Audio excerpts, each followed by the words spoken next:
Oh boy. This is episode 146 of section 138. I'm your host, Mark Colley, as always, joined by Bryson and Jacob. That's all I got to say. Oh boy. Um, what a series for the Blue Jays, and what a series to be a Blue Jay fan. They lose two of two to the the Washington Nationals, who had lost seven in a row coming into today's game. They lose the sweep. They get swept by the Washington Nationals of all teams. Um, they almost make a comeback in game one, and then they blow it. They make the comeback in game two, and then they blow it. They're now 4.5 games back in the wild card race as we record this. The Seattle Mariners have passed them in the wild card race. Uh, I don't know. I'll let you guys talk first before I talk because I don't know. I don't know. Oh boy. Well, yeah, it is an oh boy. It just everything that we spoke about, I guess, at the beginning of this series, in terms of how this team needs, a couple games against the Washington Nationals here, an opportunity to gain some ground in the wild card standings, an opportunity to take 2 out of 2. On paper, you have Alek Manoah in game one, and in game two, you have Jose Barrios on the mound. What can go wrong, right? And it just seemed like everything was lined up for them on paper in a good way. And then these past 2 days happened. I think today stings a little bit more than yesterday, but either way, regardless, I'm not even going to say, actually, I take that back. Both games sting, just in the exact same amount of, I guess, in just the exact same amount. Because first of all, the Jays lose 12-6 in game one. And then today they lose 8-5. 2 games here that they let slip away. And all of a sudden, you're looking at the standings now and you're wondering, is it over? And a lot of people are saying it is over. The Seattle Mariners are now in front of the Blue Jays. So you can add 1, 2, 3, 4 teams ahead of them right now in the wild card race. This went from what a run these past 2 weeks in terms of a homestand, in terms of making ground up in the AL East, in the AL wild card. And then all of a sudden, we took a 90-degree nosedive. I think it's safe to say it was a 90-degree nosedive. And when I say nosedive, it was a complete face plant. It was a complete collapse. Ever since it feels like George Springer went down in Seattle, the season has pretty much been gone for the Jays in terms of it being done. I know there's still time. I know there's still some fans who think that there is a chance. I guess you can never rule it out, but when you look at it now, you have a 3-game series coming up against the Detroit Tigers this weekend. You have a 4-game series against the Chicago White Sox, and then you have another series after that with the Baltimore Orioles. So you have a long homestand coming up, and then even after that, you have Oakland for a weekend in early September. The amount of ground that this team's going to have to make, or the run that this team has to go on, and I'm not saying it's going to happen, but the cards that lie ahead of them here, it's pretty much slim to none. I mean, making up 4 games, it could easily be 5 games by the end of the night tonight. It could be. The run that these guys would have to go on just seems like it's going to be out of this world. There's so much to, I guess, talk about in a bad way in terms of what happened these last 2 days in Washington. So Jacob, I'll hand it over to you in a second. But yeah, complete depressing. It feels like I've lost my soul for this team in terms of the excitement, in terms of being a fan. It just everything, I guess, entering this road trip, even before the Angel series, it feels like all that hype now is all like every single one of it, it's gone. So I don't know what else to think of now. I don't know where they go from here. We know that they lose George Springer, and then he quite possibly for the rest of the year. I mean, if the Jays are out of it, why would you bring him back? I mean, but that's another discussion for the future. Who knows when he's back? And the bullpen, what we've seen time and time again this year in just many different ways, I guess, in terms of someone like Rafael Dolis, who gets DFA today, uh, Brad Hand today. I just, at this point, I laugh about it. Brad Hand coming in today. We know what happened today. It's just, it's been a similar outcome time and time again, something that we've been dealing with all year, something that we're quite used to, which is very sad, which is why, I'm at the end of the day, when you have a 1-run lead in the 7th inning, when you're entering the bottom of the 7th, you get excited because of the Jays. First of all, Corey Dickerson and Marcus Semien go back to back. All of a sudden, the Jays take the lead in terms of, and I'm talking about game 2, but then you realize you have 3 innings of a bullpen to hold a lead, and it collapsed pretty much the very next inning. So I mean, again, a similar outcome. It's just, I don't know what else to say other than that. Everything that we've been used to this year happened. Good offense not being backed up by pitching. And that is the reason why the Jays are 63 and 56. There's a reason why they have lost so many winnable games. And that is the reason why they're currently 4.5 games out of a playoff spot now. I'm going to be a little bit optimistic. At least we're done with the YouTube games.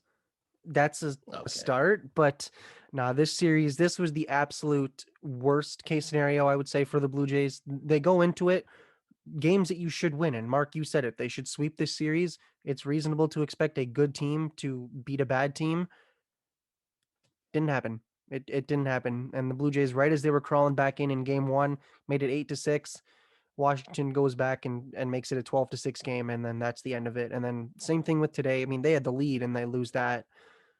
Not a good series. And I think the worst part about it is you have Brad Hand from the Nationals come to the Blue Jays, and Riley Adams go from the Blue Jays to the Nationals, and two very different positions. I'm not going to necessarily compare them entirely, but Brad Hand goes 5 for 7 with two doubles, a home run. Brad Hand goes 2/3 of an inning with 3 earned run and a walk. Not a very good outcome if you're the Blue Jays. And like I said, you can't really compare the two positions, but to consider this is what you got and this is what you gave up, even if it is just one series, it's not a good thing if you're a Blue Jay fan. And even just besides that, this road trip was a disaster. You split LA, you lose to Seattle, now you get swept by Washington. And Mark, I think you said they need to go 31-14 or whatever, even whatever the win percentage was. It was in like the 600s if the teams ahead of them in the wild card standings play at their current pace. I imagine they're going to need to win at least 70% of those next couple games, or the rest of the games. And that's going to be tough. I mean, can't guarantee that the Red Sox are going to keep losing. Can't, well, I mean, maybe with them, but you can't necessarily guarantee with Oakland, with the Yankees, even Seattle. I mean, Seattle owned the Blue Jays, so I can't even trash them, but it was a awful series. All you can hope is they come back, go home, go on a somewhat of a run, if that's even possible at this point. You lose all your momentum. I mean, you lose George Springer to, I think it was a grade 1 or grade A or whatever it was referred to, knee sprain. Yeah, grade 1 knee sprain. So it's looking like 2 to 4 weeks. It's apparently it's less severe or a little bit less severe than what Bo Bichette suffered last season. However, he missed 30 games, so I'm going to anticipate something similar, maybe 20 games at best, but then there's rehab and whatnot. And this team is just the soul was completely sucked out of them, and it's definitely it's a very bad situation I think right now, and it's probably I don't think I've said this all season, but I think it is time to hit the panic button and maybe write this season off and just say we're finishing it off with whatever. We're going to go back next season. We know who's going to be in our rotation. Hopefully, we know our infield and outfield, and we'll try and make a run for it with the guys we have. Yeah, to me, we are long past the panic button. Like the panic button was 2 miles ago on the highway.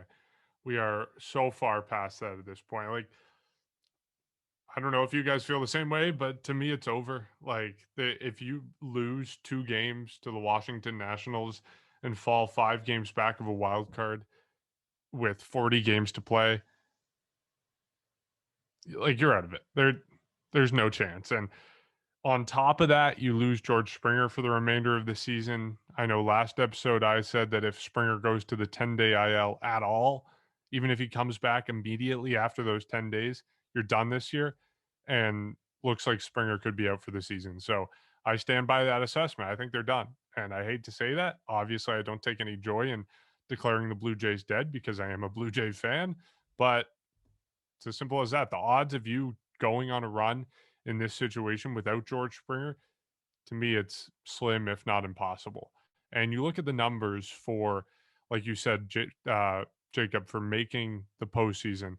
The Blue Jays are probably going to need at least 92 wins to make the postseason. That's what it's looking like right now. With the Yankees surging, you got Oakland slumping, you got Boston slumping, but right now it's looking like 92 wins. So I really don't see it as possible. If you got to win 29 games, including some head-to-head matchups against Oakland, against New York, they got 7 games against New York left. 4 games or 3 games against Oakland. Like, I don't see it as possible. I don't think the Blue Jays can do it, and it's unfortunate, but I think they're out of it, and I'm willing to write off this season. So, definitively for you guys, do you think like are you in or are you out on this team? Are they sticking around and do they have a chance, or are you kind of, the ship has sailed for you? You're done with the Blue Jays this year? Because I'll still watch games, of course. I'll still be cheering for Yeah. them, but I I really do not see it happening. Listen, it's tough because you go back and forth. Well, I've been going back and forth. Is it over? Is it not? Of course, here's the thing. My expectations are pretty much at zero. I'm gonna make it clear to you guys, they're at zero. However, do they still have a chance? Mathematically, of course they do. They need a lot of things to go right. You mentioned the math. And the only way I really look at it now is I feel like the Yankees aren't going to get caught by any of these teams behind them. I think the Yankees have really taken that next step, and I think that they're going to be sitting in that first wild card spot for maybe the rest of the year and maybe host that wild card game. The Red Sox have been on the downfall ever for, I guess, the last couple of weeks and ever since the All-Star break kind of ended. And I think that you need the Red Sox to continue to lose. And of course, you need Oakland to lose. I think that's your only chance. I'm getting to the point now where I'm forgetting about the Yankees, and I have the sights on that second spot again. The math it's obviously they still can get in mathematically, but my expectations are pretty much 0 to none. So I guess that puts me in or keeps me in, just because I'm not ruling out any last minute miracle or not. But we all know that what you went over, what needs to be what needs to happen and whatnot. So it's just the expectations are not there, and it's unfortunate because this is a talented team. We've been saying this for, I guess, ever since the season started, going back to April and May, that this is a very good baseball team. But unfortunately, going back to what I said at the top, where it's been a similar outcome, it's a good baseball team who is not backed by a good pitching. It's backed by a horrendous bullpen. You have 1 to 2 guys that you can maybe rely on, maybe 3. Jordan Romano obviously is that top guy. We know that. Other than that, you have maybe Adam Simber. You have a few other guys that you can maybe rely on as well. But other than that, there's nobody. And post trade deadline, you make some moves, you make some additions. You acquire Brad Hand, you acquire Joaquin Soria. It wasn't good enough, and I think we're looking at it. We're looking back at it now. It's not good enough.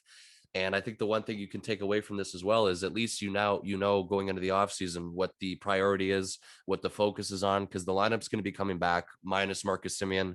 You have pretty much most of your rotation penciled in for next year minus Robbie Ray. You hope that or if not 2 of them can come back at the best case scenario, but of course you can't guarantee that. I just think that this team now heading into the offseason has a direction of what they have to focus on. I think that they're past the point of adding key bats to the lineup. Of course, they're going to be looking for it, but priority number 1, and it wasn't last year. Last year was signing George Springer. Priority number 1 this winter will be pitching, just pitching regardless. Sign whoever you see, whoever has a decent ERA. I think it's pretty straightforward of what they have to do. A lot of things need to go right this year. This is still a fun team. It's just, in games like this, you want to talk about today. Brad Hand was, first of all, Charlie Montoyo makes the change. He takes out Adam Simber for Brad Hand. Some people aren't happy with the move that he did by pulling out Adam Simber. Some people don't like that move. But of course, you make that move. There really isn't anybody else here in this bullpen. You have Tim Mesa, who already came out before. Obviously, Simber came out in the 7th inning. Taylor Saucedo is another lefty who pitched yesterday. I think Kirby Snead pitched yesterday as well.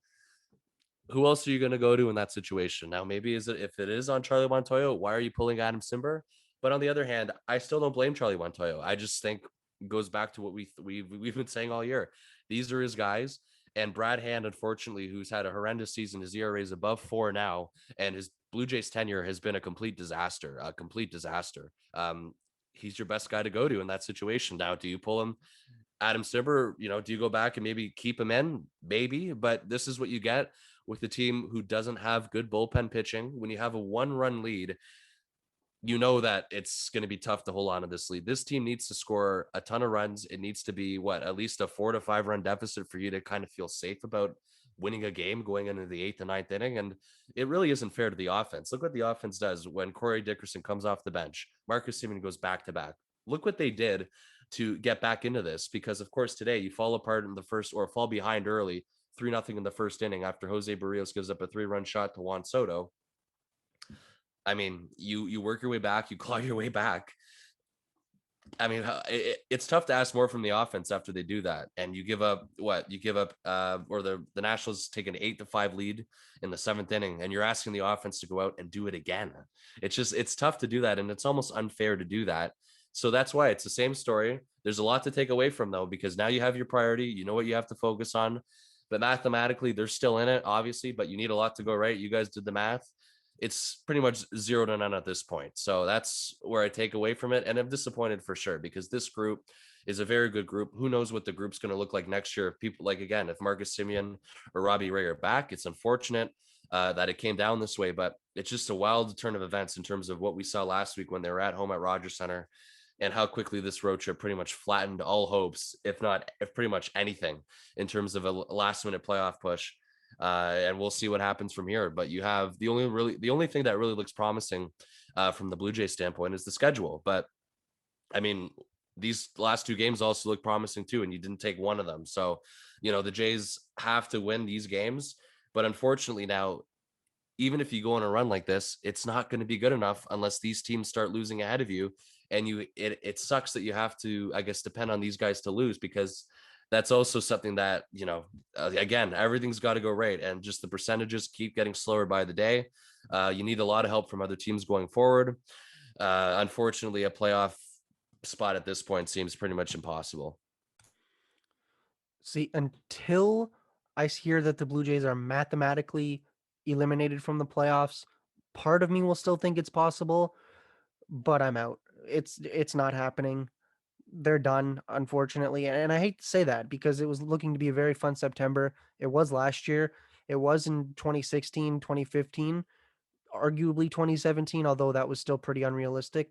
It does look like the team is not making the playoffs, and that they're done right now. I think that is probably the safe bet, because as you just mentioned, Bryson, even though the schedule is sort of favorable, I would say it's a bit 50-50. Like, you play the Orioles, you play the Twins, but you also play the White Sox, you play the Yankees, you play Tampa Bay. It's a bit of a gamble. It's a 50-50 split, I think, of easy teams and hard teams. So you got to win. You expect to beat the bad teams, and look where that got them this road trip. I can only imagine what it'll happen at, or how it'll happen at home. I mean, hopefully you have those home fans, and that could give you a bit of a boost. But I mean, I'm not betting on them, I don't think is a good way to say it. And then you have those other teams that are going to need to come back, or going to need to start to regress. And other than the Red Sox, would argue that none of those teams are going to do that. So it's tough. I mean, the one thing I will say, and this doesn't really have anything to do with the Blue Jays, is I think the Major League playoffs need to be expanded. That's a story for another day. I I know people didn't like the 16 teams last year. I preferred it, or at least more than 10 teams or more than 5 teams per league.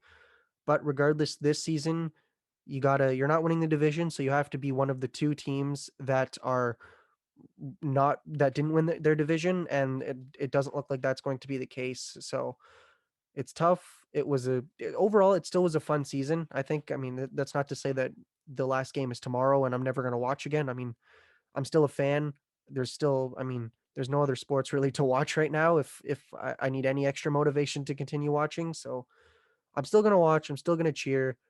Probably going to lose my voice a couple times watching any of the potential comebacks that we see, but it does, I think, come with a bit of the realization that, yeah, this team, it's probably where the 2014 team was, where it's still fun to watch. It's still very exciting. There's definitely a huge upside, and there's a lot of stuff to come. I think are probably a World Series trophy within the next 2 or 3 years. But as of this season, way too many things have to go right. And for that reason, as Shark Tank would say, I'm out on them.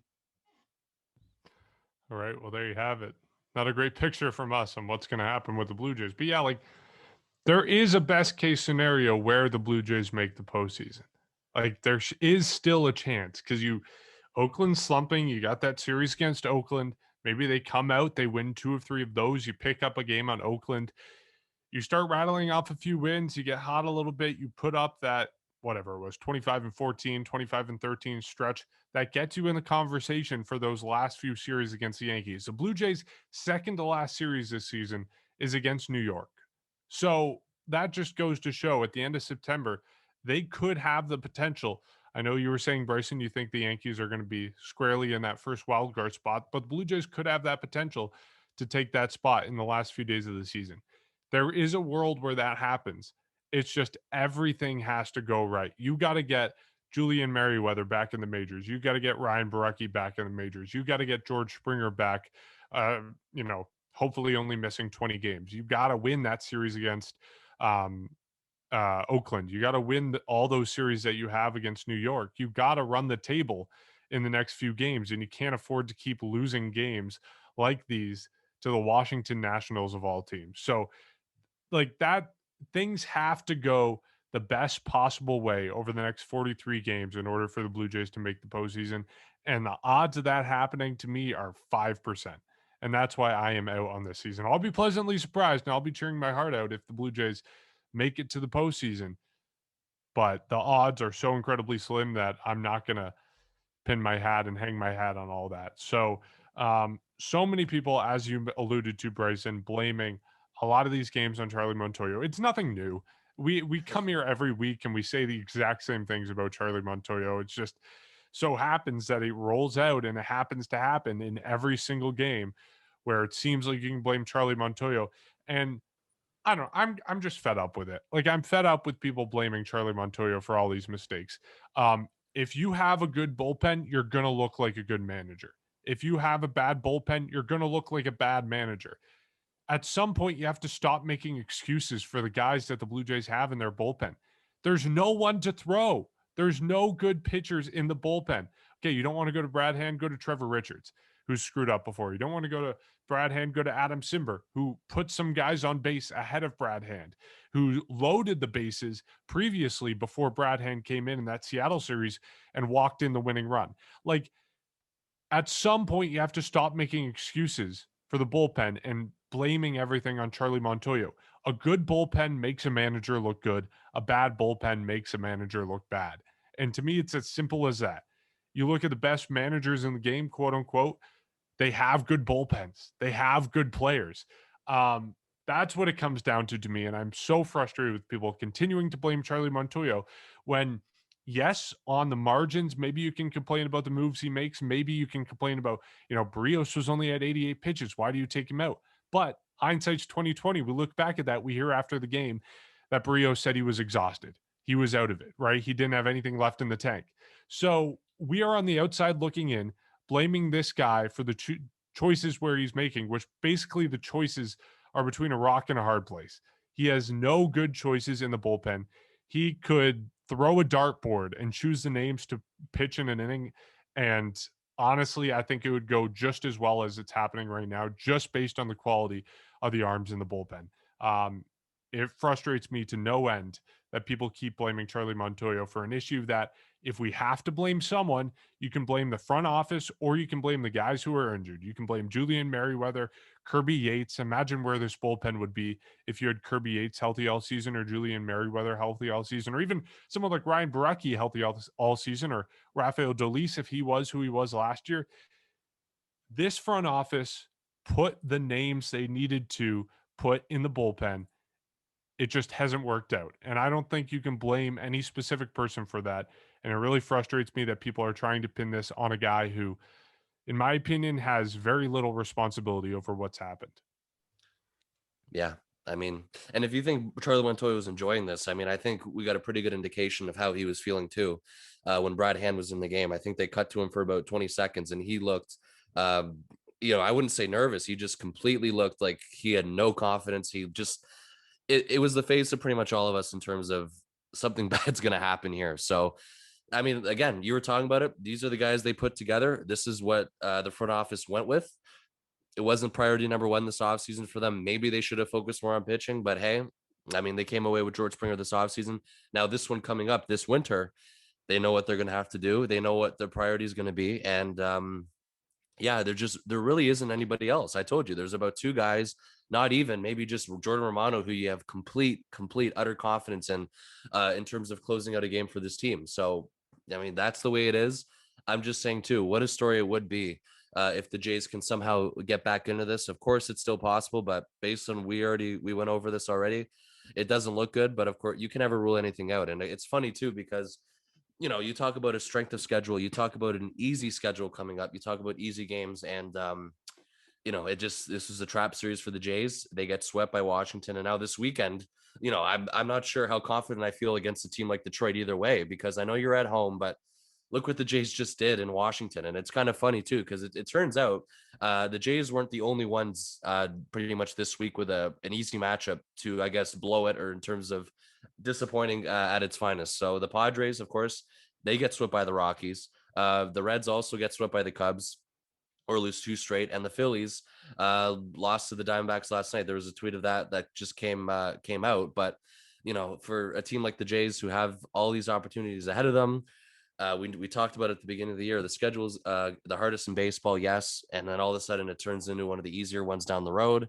But it's easier said than done. These guys need to win games. We literally went live about this yesterday before the game happened in Washington, where I said a sweep was the only outcome of this, and it turns out it completely did a complete slap in the face back to me, because Well, it was a sweep at we least. got swept. It was, but for the wrong team. And now when you look at it, you're 4.5 games out. So that's why, I'm not sure what else to think of. Of course, you can't rule anything out. Of course, people are still going to watch and be excited. I mean, you want a reason to watch as well. Look at someone like Teoscar Hernandez, who is completely was the story of this road trip in terms of keeping this team somewhat afloat, trying to do anything they can to kind of keep this team alive. And he goes 2 for 4 today, a home run and a double. I mean, obviously Marcus Semien also homered. I mean, those are guys that have tried to keep this alive. We know about this. Semien had the go-ahead home run today, and the pitching couldn't back it up. So, I mean, it's been the same story all year. We'll see what happens, I guess, as we head into these next series, as we close out the month of August and of September. There's lots of baseball left, but you're going to have to rely on a lot of teams to lose on top of expecting the Jays to win these games. So that's where we're at right now. There's no other way to sugarcoat it. It's going to be slim to none. 5%, I think, is a very, very reasonable percentage because of those reasons alone. And that's why nothing's guaranteed here from the rest of the way out. See, one funny thing I find is hitting coach Guillermo, I hope I pronounced it right, but Blue Jays hitting coach Mr. Martinez gets zero hate because the offense is fantastic. I think it's averaging 5.2 runs a game, which is like third in the league or the American League or whatever. He gets no hate. Charlie Montoyo has a garbage bullpen, and he gets all the hate for it. Now, if you don't have someone warming up when Tyler Chatwood walks 4 straight guys, okay, you blame him. But when you acquire Brad Hand, when you acquire Joaquin Soria, Adam Simber, you have Jordan Romano, you have all these guys currently, and all those guys that you expected to have in the season, and either guys are struggling or not healthy, that's not on your manager. Like, there's only so much you can do when you have one reliable guy in your bullpen. And that's why I think that it's quite ignorant to blame Charlie Montoyo for this. And at least, I mean, like, one of the funny things is, say it works. Say Brad Hand gets the Blue Jays out of that situation. They can turn it over to Romano for a 4-5 out save at best if they absolutely need it, but probably just a regular 9th inning. Say they win that game. Okay, they win the series, and Montoyo is not as dumb as everyone wants to go on Twitter and say he is. So obviously it didn't work that way, but Charlie Montoyo did the right decision, or made the right decision. And to just say that it's not on the players, I don't agree with that. You have Rafael Dolis, not been good all year at all. I mean, I think he started off his first maybe 5 or 6 appearances. ERA was in the low 1s, low 2s. It's almost 6 now, and he was recently DFA'd, not doing well. You were expecting to rely on him. You were expecting to rely on Kirby Yates, although I don't really blame injuries. Like, sometimes it's just tough luck, and I'm not going to say that Kirby Yates is at fault for getting injured.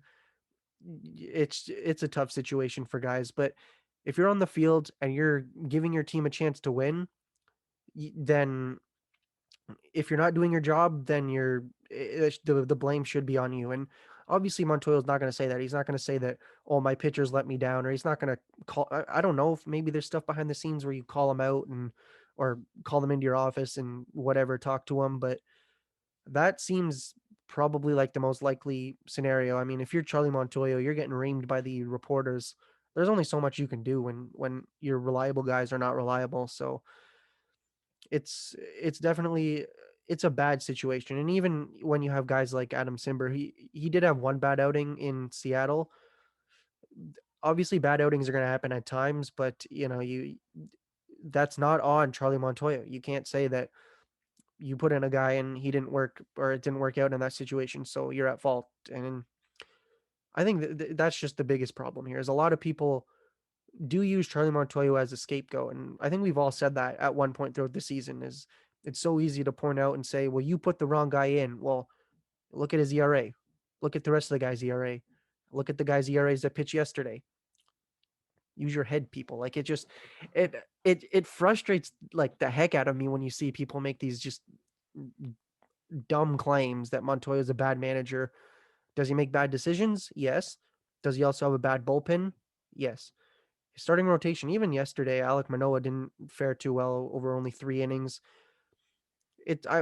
I'll give him a bit of a pass because he's only had, I think, 2 bad starts all season. But if you're a fan, you got to look at your bullpen and you got to realize that this is not on the manager. His hands are probably they're tied. Like there's really nothing you can do, and you can't put Jordan Romano out every single game. And even today, they had the lead going into the I think 6th or the 7th inning. They had 3 innings that they need to cover. Romano can pitch 5 outs at best, 6 outs if they're all quick outs, but he's probably going to pitch just get 3 guys out. You got to get 2 innings out of your bullpen, and your bullpen didn't do its job. So it's got to be on the players, I think, at this point. And to say that Charlie Montoya is at fault, it's very ill-advised to make that type of claim. Yeah.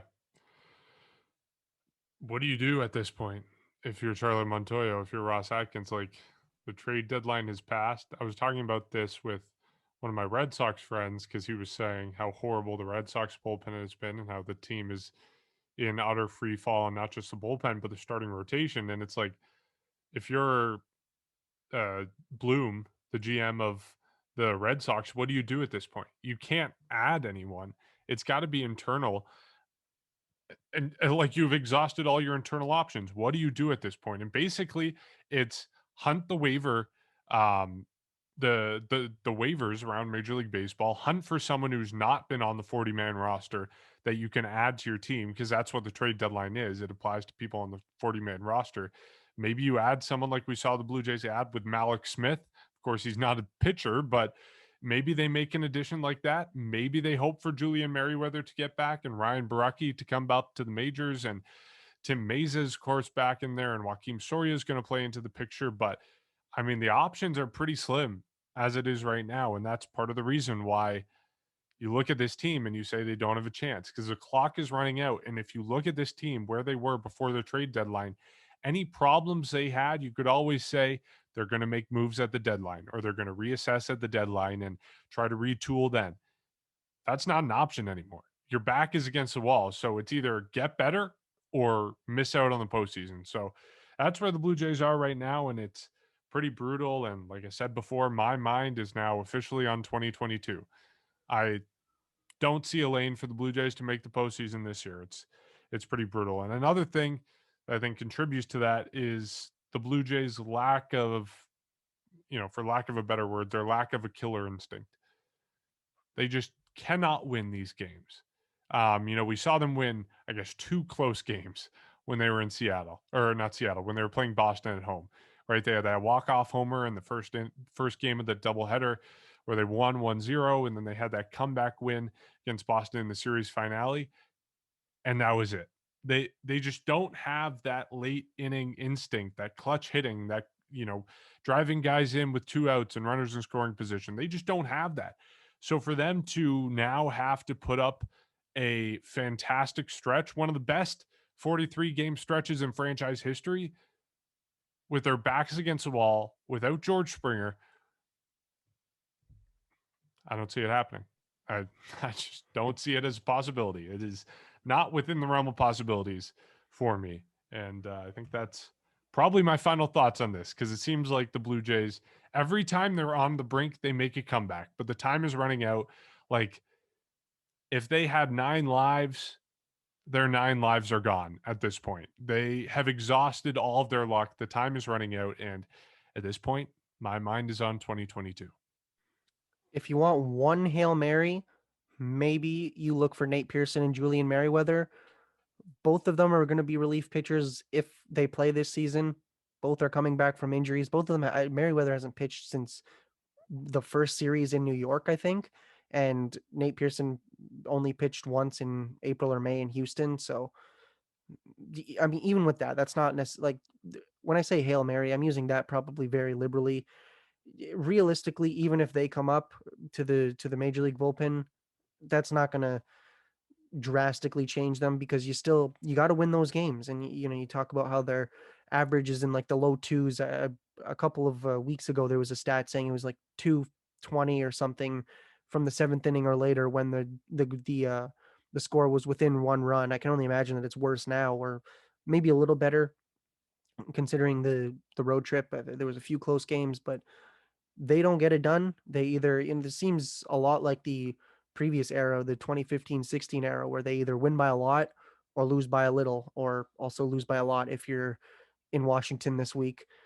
And it that can't happen. You're not going to win 10-4 games in the World Series or in the ALDS or CS or the wild card game.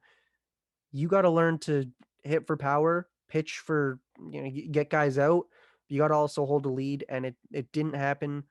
It hasn't really happened all season. They're one of the worst teams in terms of 1-run games and bullpen blown games. So 2022 is going to be a fun year. We're still going to enjoy this season. Like, I'm still going to enjoy next week. We're still going to have a fun time watching all these games, but there's definitely a bit of a rain cloud over this team, probably for the rest of the season. See, you're right, Jacob. You have Nate Pearson coming back. You have Julian Merriweather coming back. The only problem I have is it might be too late. I mean, and of course, you're right, though. Even going back to what Mark was asking, it's really the only thing you can do at this point. The trade deadline's over, and you pull out of this without really any key things or key additions past the trade deadline. You're stuck internally.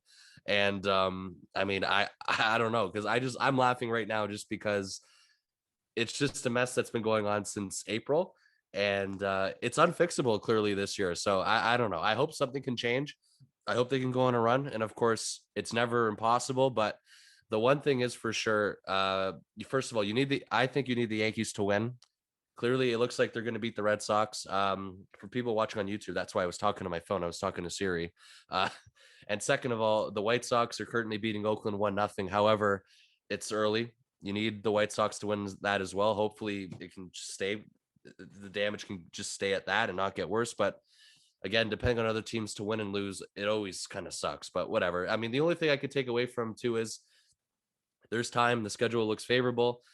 This team is still going to be fun to watch besides the bullpen. I'm still definitely going to be tuning in. There's lots of baseball to, I guess, happen for the rest of the year. And for those of you as well, if you want anything else to laugh about, for things to kind of be normal, Tyler Chatwood is back in the major leagues. If people didn't know, he's currently on the San Francisco Giants, and he currently blew the game for the Giants in extra innings to the Mets. He goes 2 innings. He allows 5 runs. And in 2 innings, he blew the game for the Giants. So if anybody wants any normalcy, Tyler Chatwood blowing games is still a thing for the first place San Francisco Giants. I'm sure they love that, and we'll see how long he can last on that roster before he's back on the waivers. And that's somebody who the Jays can completely avoid, because we know who Tyler Chatwood is, and we know how much of a failure that was as well. So there you go. Lots going on. Big series against the Tigers. I'm going to try and be optimistic, even though I think it's not going to happen. Sweep the Tigers. We'll talk about that after. And of course, after that, you have a tough series against the White Sox, but one series at a time. Sweep the Tigers. It's going to be tough to sweep the Tigers. Just full disclosure, they are not a horrible team. Everyone looks at their record and thinks they have fallen off the face of the earth. If you look at the splits since the end of April, they're not a bad team. The numbers aren't horrible. So if we do what we just did against the Nationals and now we're facing a team that isn't horrible, oh We're man, screwed. look out. Look out. Well- and yeah, Tyler Chat. If you thought the Blue Jays were desperate, Tyler Chatwood, I mean, San Francisco has the best record in baseball, and they're using Tyler Chatwood out of the bullpen in close situations. I don't know. Maybe the Blue Jays aren't the only ones with a problem. Maybe that gives you some hope about what the Blue Jays can do. Two other things to at least end, or three other things to end this podcast on a high note. The first is friend of the podcast, Kevin Smith, making his major league debut. Thankfully, he did strike out in his one at bat, but still incredible. Awesome to see him get that opportunity. Totally deserves it. And he's an awesome guy. You can go back and listen to one of our earlier episodes in May of last year where we interviewed him. So check that out.